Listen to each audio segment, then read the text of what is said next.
Салют, people! С вами Human и, как всегда, кусочек полезной и вкусной информации для вас.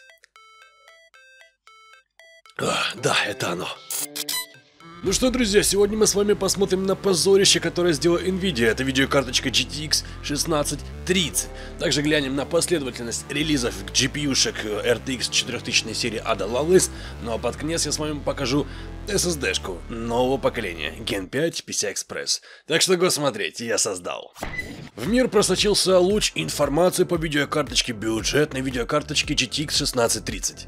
Ну, как бюджетные? Это хлам. И тем не менее, релиз этого мусора, которая хуже, чем 1050 Ti, с которой сколько уже лет? 6, наверное. Все же релиз состоится у нас 15 июня, хотя ждали мы 31 мая. А учитывая, что Nvidia пометила эмбарго как на полку, а не как на проверку, то есть, грубо говоря, видеокарточки сразу получают доступ к продаже без предварительных обзоров, без предварительных тестов. И вопрос почему, мне кажется, очевидно, потому что какой бы вы ни купили купленный, скажем так, тест и обзор, но она, тут ничего не сделаешь, это даже не затычка, это хлам. Ну, ладно, затычка. То есть, сколько бы ни забашляли, никакой обзор данную карту не продаст. Но если вы ни слухом, ни духом про эту карточку, то я вам поведаю, что это за чудо. Сия карта носит в себе графический процессор TU 117-150 с уменьшенным количеством ядер CUDA, аж до 512.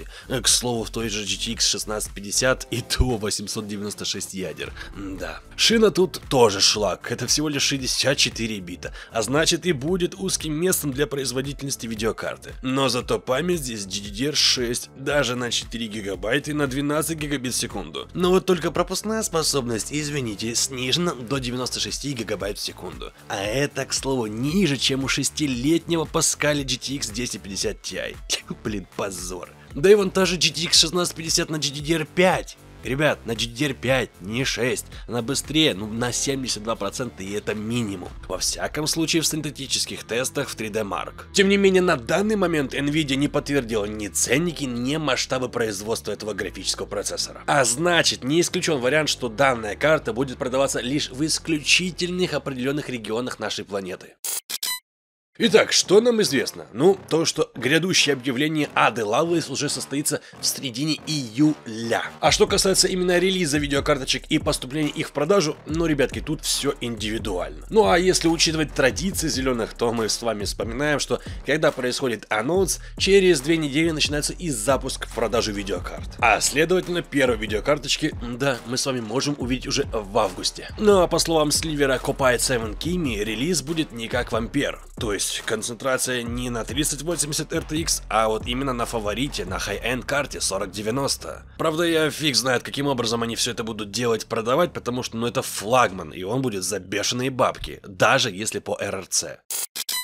Недавно в сети появилось интересное видео, где у нас ребятки подключают тестовый инженерный образец твердотельного накопителя нового поколения SSD-шка, естественно, и тестируют. Это у нас был Phison E26. И, кстати, на матере Asus X670 Crosshair Hero. Сам же накопитель, он предназначен для хранения данных через PCI-Express 5.0 X4. Причем как для потребительского сектора, так и для корпоративных решений. И, к слову, сей интерфейс, он способен передавать 15,8 гигабайт в секунду, причем в каждом направлении. А это, да, хоть и в теории, но тем не менее удваивает пропускную способность в сравнении с Gen 4. То есть, если мы говорим за игры, я не знаю, наверное, будет запускаться все по щелчку пальца. В итоге, во время теста SSD достиг скоростей 12457 мегабит в секунду, и 10023 мегабайта в секунду. Все это в программе Crystal Disk Mark. И, кстати, в этом накопителе используется новейшая флеш-память Micron 3D TLC NAND.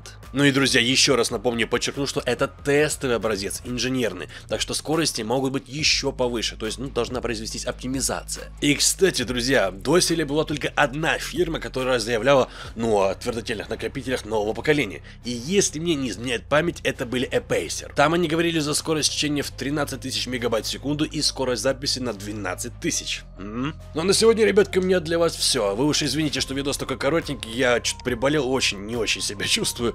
Поэтому в будущем исправлюсь, уж как есть, так есть, не обессудьте, как говорится.